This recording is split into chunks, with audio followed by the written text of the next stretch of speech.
হরে কৃষ্ণা। আজ আমরা মথুরা স্টেশনে খুব সকাল সকাল নেমেছি।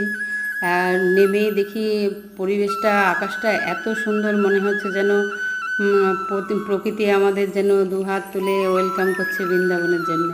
এত সুন্দর লাগছিল। তারপরে ওখানে এসে রেস্ট নিয়ে ভক্তর সঙ্গে আমরা কীর্তন করতে করতে ইস্কন মন্দিরে গেলাম। ইস্কন মন্দিরে গিয়ে ভগবানকে দর্শন করলাম।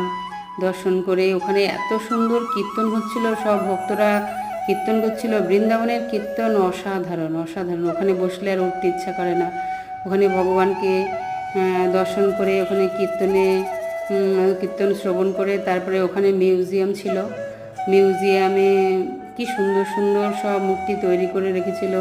প্রভুপাদজি, রাধাকৃষ্ণ, গৌরনিতাই, সরগোস্বামী, এত সুন্দর সুন্দর সব। তারপরে আমরা আবার ফিরে আসলাম রুমে।